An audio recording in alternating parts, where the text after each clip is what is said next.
Good morning. आज आपण रेषा आणि कोन या धड्यातील काही समांतर रेषावर आधारित काही गणित बघायचे आहेत. परवा एक गणित बघितलं होतं, त्याच्यानंतर राहिलेली आणखी महत्त्वाची गणित आहेत ती आपण समजावून घेऊया. तर इथं बोर्डवर लिहिलेलं आहे, ही आकृती काढलेली आहे. ह्या आकृतीतली माहिती तुम्हाला इथं दिलेली आहे आणि प्रश्नही दिलेला आहे. काय माहिती दिली बघा, निरीक्षण करा. रेषा पी क्यू ला समांतर कोणत्याही रेषा एस टी आहे. ह्या दोन्ही रेषा एकमेकाला समांतर आहेत. कोण पी क्यू आर बरोबर किती आहे 110 अंश. कोण पी क्यू आर या कोणाचं माप दिले 110 अंश आहे. दुसरा कोण दिला आहे कोण आर एस टी. कोण आर एस टी शिरोबिंदू यस पाशी किती मापाचा कोण आहे 130 अंशाचा कोण आहे. तर प्रश्न विचारला आहे, ही झाली माहिती. ह्या माहितीवर आधारित प्रश्न कोणता Q R S. Q R S या कोणाचं माप काढायचं आहे. प्रश्न इथं आहे. तर याच्यासाठी मदतीसाठी तुम्हाला घ्यायचं आहे, आपल्याला समांतर रेषांचा अभ्यास झालेला आहे. त्यापैकी इथं दोन रेषा एकमेकांना समांतर दिलेल्या आहे. तर इथं टिप दिलेला आहे आर बिंदूतून, बिंदू आर इथं आहे बघा, आर बिंदूतून एस टीला या एस टी रेषेला एक समांतर रेषा काढा आणि नंतर उत्तर शोधण्याचा प्रयत्न करा. त्याप्रमाणे आपण इथे एक रेषा काढूया, बिंदू आर मधून जाणारी रेषा काढूया.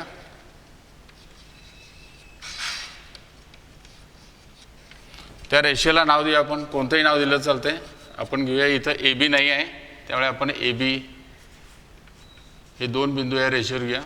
म्हणजे बिंदू आर मधून जाणारी आणि रेषा एस टीला समांतर असणारी रेषा कोणती काढली आपण ए बी काढली. त्याचा इथं उल्लेख करूया. बिंदू आर मधून उत्तर आहे, बिंदू आर मधून जाणारी व रेषा एस टीला समांतर असणारी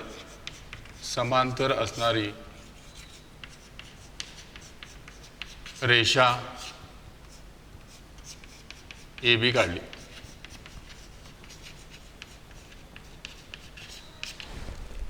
आता निरीक्षण करा, पहिली जोडी दिलेली आहे समांतर पी क्यूला एस टी समांतर आहे आणि एस टीला समांतर कोणती आहे आपण ए बी काढली. म्हणजे तिन्ही रेषा एकमेकांना काय असतील समांतर असतील. त्याचा इथे उल्लेख करूया. पी क्यूला समांतर एस टी आहे, हे दिलेलं आहे, दिले आहे. दुसरं आपण एस टीला समांतर कोणती काढली ए बी काढली. हे काय केले आपण रचना. यावरून जर पहिली रेषा दुसऱ्या रेषेला समांतर असेल, दुसरी रेषा तिसऱ्या रेषेला समांतर असेल, तर त्या तिन्ही रेषा एकमेकांना समांतर असतात. म्हणून यावरून काय होतं आहे पी क्यूला समांतर एस टी आणि एस टीला समांतर ए बी हे आपल्याला मिळतं. मग समांतर रेषा मिळाल्या तर इथं छेदिका उपलब्ध आहेतच. ह्या तिन्ही रेषा जर आपण इकडे वाढवल्या, अशा ही अशी आहे, ही अशी आहे, तर ह्या दोन रेषांना समांतर छेदिका कोणती होते क्यू आर होते आणि एस टीला समांतर ए बीला छेदिका कोणती होते एस आर. त्यामुळे आपल्याला संगत कोणाच्या जोड्या 4 मिळतात, व्युत्क्रम कोणाच्या 2 जोड्या मिळतात आणि आंतरकोणांच्या 2 जोड्या मिळतात.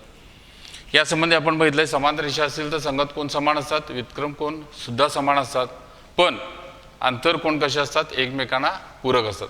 याचा इथं उपयोग करून आपण हे उत्तर काढू शकतो. तर प्रथम आपण घेऊया, ह्या रेषेलाही समांतर आहे आणि एस आर ही छेदिका घेतली तर इथलेला आपल्याला हे दोन्ही रेषेच्या आतील आणि छेदिकेच्या एकांगाचे हे कोणते कोण म्हणतात आंतरकोण म्हणतात. हे आंतरकोण कसे असतात पूरक. समांतर रेषा असतील तर आंतरकोणांची बेरीज किती असते 180. त्यामुळे आपल्याला हा कोण काढून घेऊया व त्यांची छेदिका कोणती घेऊया एस आर. एस आर ही छेदिका घेऊन कोणती एस टीला ए बी, एस टीला ए बी समांतर ही घेऊया आपण जोडी. त्याला एस आर ही छेदिका घेऊन आपल्याला आंतरकोणाची जोडी मिळते. आंतरकोण पूरक असतात. त्यामुळे आंतरकोण कोणते होतात बघा, ह्या समांतर रेषांना छेदिका एस आर घेतली तर कोण आर एस टी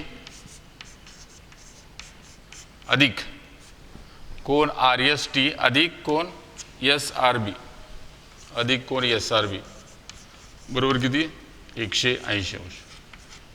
ह्या जोडीची बेरीज, ह्या दोन्ही कोणाची बेरीज 180. त्यापैकी हा कोण आपल्याला माहीत आहे, हा कोण आता काढता येईल. या दिलेल्या मापाचं दिलेल्या कोणाचं माप आणि 180चा उपयोग करून आपण हे माप काढू शकतो.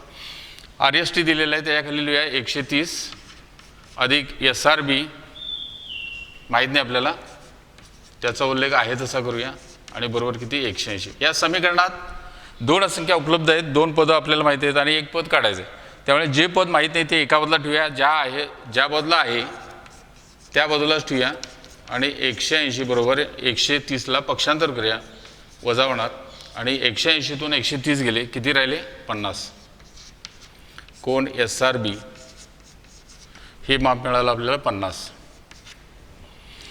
पण प्रश्न हा नाही, प्रश्न कोणता आहे, QRB काढला, QRS या कोणाचं माप काढायचं आहे. मग हे कसं काढायचं, तर या समांतर रेषांना ही छेदिका आता घेऊया, तर हे व्युत्क्रम कोण तयार होतात, झड अक्षर तयार होते, त्यामुळे व्युत्क्रम कोण नेहमी कसे असतात, समान असतात, त्याचा उपयोग करूया.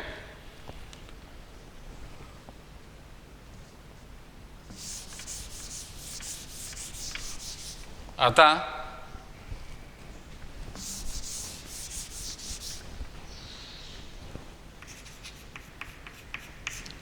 PQ ला समांतर AB, PQ समांतर AB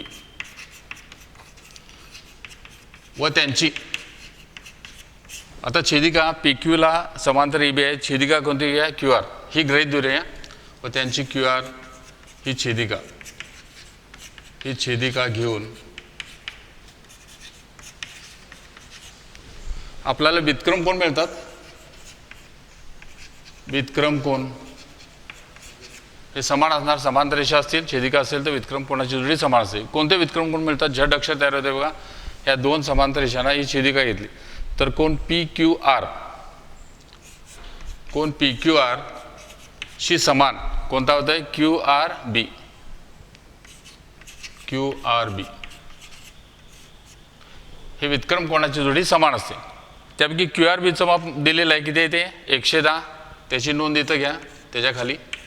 आणि QRB या कोणाचं माप पैकी दोन संलग्न कोण आहेत बघा, हे संलग्न कोण आहेत त्यांची बेरीज म्हणजेच QRB. आता QRB साठी दोन कोणांची आपण बेरजेच्या रूपात लिहूया, QRS म्हणजे हा एक होतोय, कोण QRS अधिक कोण QRS अधिक SRB अधिक कोण SRB. आता ह्या विधानामध्ये दोन जे कोण आहेत त्यापैकी एक कोण आपण काढलेला आहे, कोणता SRBचं माप काढलेलं आहे, ते किती आहे 50 मिळालेलं आहे, त्याचं इथं नोंद घ्या. किंवा विधान आपण इथं 1 करूया आणि इथं लिहा 1 वरून, विधान 1 वरून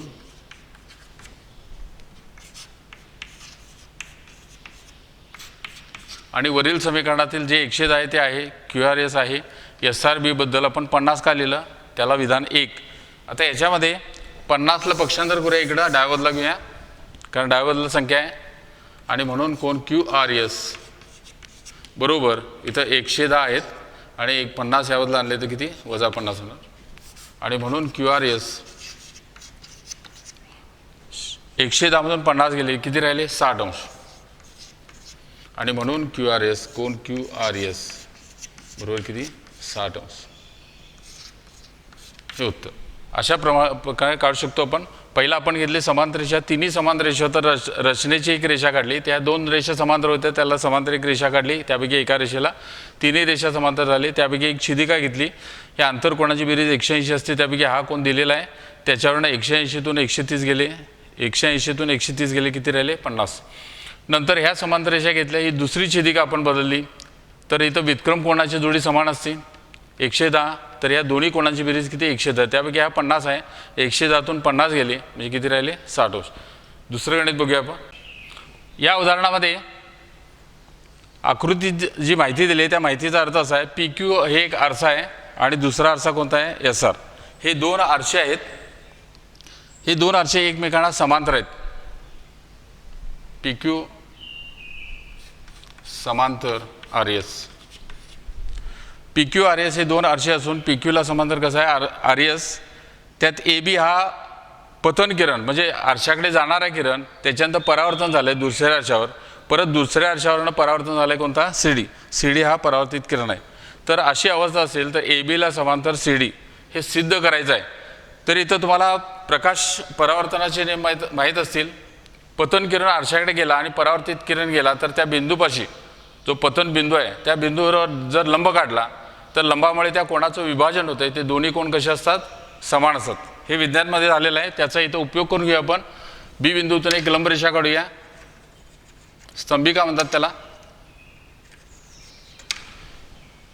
ही एक लंबरेषा काढली आपण, याचं नाव घ्या यम घ्या, इथं एन घेऊया.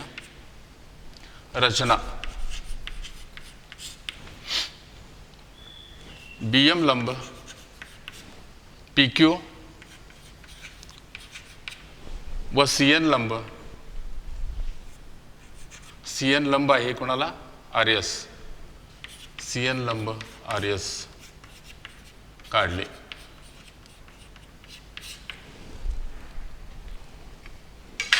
आता इथं प्रकाश परावर्तनाच्या नियमानुसार प्रकाश परावर्तनाच्या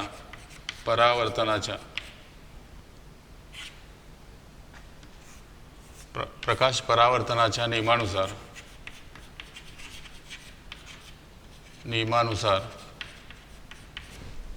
कोण ABM बरोबर कोण MBC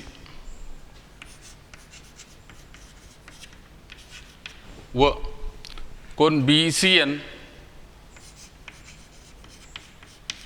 बरोबर कोण NCD, कोण NCD.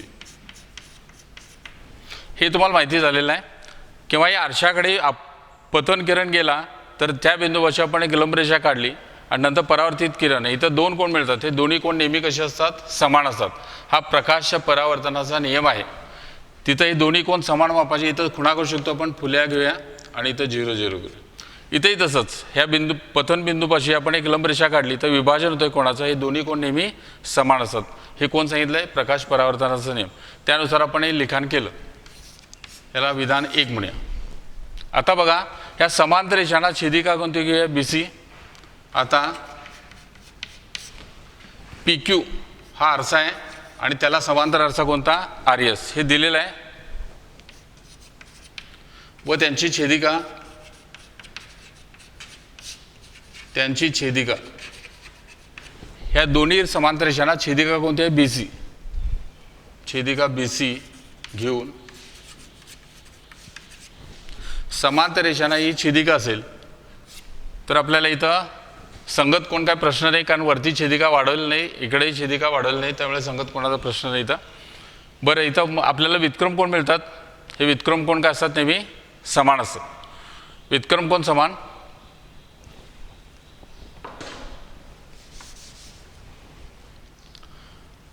आणि म्हणून कोण PBC बरोबर कोण BCS.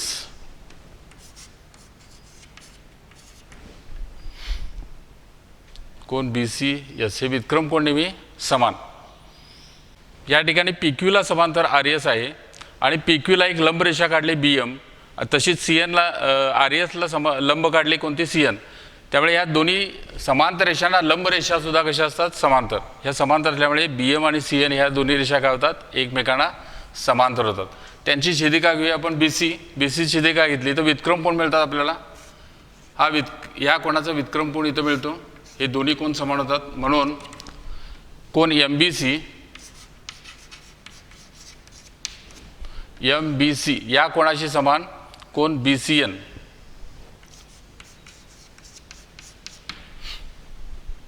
आता काय करूया आपण, या कोणाशी समान हा कोण आहे इकडे समान आहे हे लिहिलेलं आहे आपण विधान 1 मध्ये. आपण डबल करूया आणि म्हणून डबल कोण MBC बरोबर डबल कोण BCN.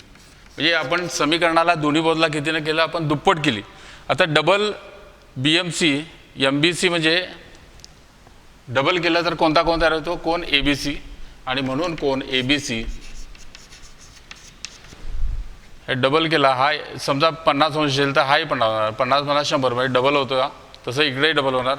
डबल कोण BCNचा डबल काय होणार BCD बरोबर कोण BCD. आता जर हे व्युत्क्रम कोण समान असतील, व्युत्क्रम कोण हे समान आहेत आणि म्हणून व्युत्क्रम कोण समान असतील तर रेषा कशा असतात समांतर, आणि म्हणून व्युत्क्रम कोण प्रमेयानुसार व्युत्क्रम कोण कसोटी म्हणा किंवा प्रमेय म्हणा, प्रमेयानुसार रेषा AB ला समांतर CD, रेषा CD. पुन्हा एक सांगतो बघा, हे दोन आरसे समांतर आहेत, त्यांना ही छेदिका आहे, पतन किरण AB आहे आणि परावर्तित किरण CD आहे. परावर्तितचा परावर्तित आहे. तर सिद्ध करायचं आहे AB ला समांतर CD. या ठिकाणी प्रकाशाच्या परावर्तनानुसार हा पतन बिंदू आहे, तिथून एक लंब रेषा काढली BM, त्यामुळे कोणाचं विभाजन होतं, ते दोन्ही कोण समान. तर परावर्तित किरण इथं CN लंब काढला, त्यामुळे इथंही दोन विभाजन होतं, हे दोन्ही कोण समान. हे प्रकाश परावर्तनाच्या नियमानुसार लिहिलं. त्याच्यानंतर PQ ला समांतर RS आहे आणि त्या लंब समांतर रेषांना लंब असणाऱ्या रेषासुद्धा कशा असतात, समांतर. हे मिळालं. त्यांची BC छेदिका घेतली की व्युत्क्रम कोण काय होतात, हे नेहमी व्युत्क्रम कोण नेहमी समान असतात.